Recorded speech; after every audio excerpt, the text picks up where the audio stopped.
kilifa gi ñu ngi lay nuyu. maa ngi lay fay soxna su baax su tedd si. tur bi naka la. man ñi ngi ma gën a xam ci Moustapha Lam quartier Thiomsane. Moustapha Lam lan nga ci maas mi nga xam ne tey moom moo fi daal di jóge. wala xale bi fi jóge nag li ñu xam ci moom mooy ku yarul ku woyof la ku fonk kilifa la dana dis trop yu mel ni dal ci sa kaw nga am looy prononcé ci biir mais nag maamam suñu xarit la lii dal fi tey dalu fi rek tey yéen ñi nga xam ne yéen may interviewé ci Sénégal yu mel ni yàgg na am mais bu ñëwee da ngay delloo sa bopp ci yàlla xëj na nag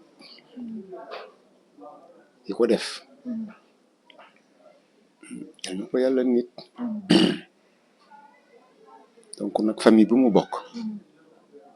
fii ci Wakhinane Nimzatt famille bu gëm seen bopp la surtout maamam bi ko xam ne moo ko yar ndax dafa taxoon maamam di waxtaan ak maamam du réeroog maamam laata ñuy tëdd ñu dégg ne mbir am donc nag c'est très dur mais quand même nag mu góorgóorlu parce que xam nga yaakaar bu tas léegi nga fekk nga am benn boo xam ne mënatoo ko am waaye ku am yàlla ak doom ni mu jafe mu fexe ba jox la ko mu dem ba war a faj gàcce yàlla indi dogal bi ci moom avant ngay tëdd ñu wax la loo xam ne doo mën a nelaw kon nag dañ koy sant yàlla rek.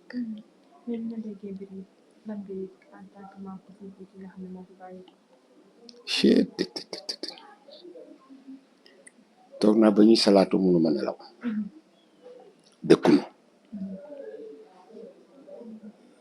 mais dafa am loo xam ne nii boo ko dundee nit ki muy waajuram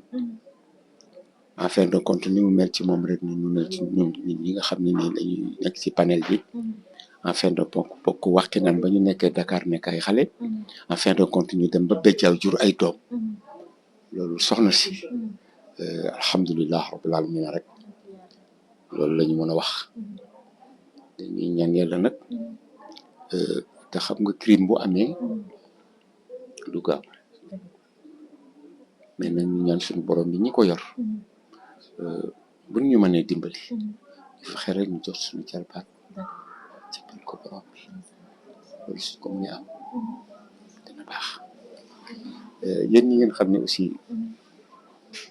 maa ngi leen di ñaanal yàlla li ko tàmbalee ci directeur ba ci chauffeur bi lu ngeen di dox baa ngeen di ko bind baa ngeen di ko wax baa ngeen di ko laaj ki ngeen koy laaj mu di leen tontu na leen tontu boo xam ni kenn du ko fekk këram ne ko lu tax nga wax li donc nag Wakhinane yëpp ñu ngi koy jàlle famille bi di ko jàlle banlieue bi ndax bari na ci ñoo xam ne ñu mel ni def nañ ko seen njaboot yàlla rek xam la ñu jote mu ñu ci wax dara ndax ay xarit lañu woon dañ daan demalante di dikkalante en fin de compte bu li amee xamuñu cause bi lan moo koy indi mais rafet naa njort ci ne kii nga xam ne moom lañ ko def loolu jógewul ci moom. Salaamaaleykum wa rahmatullah merci ma fille allez bonne journée.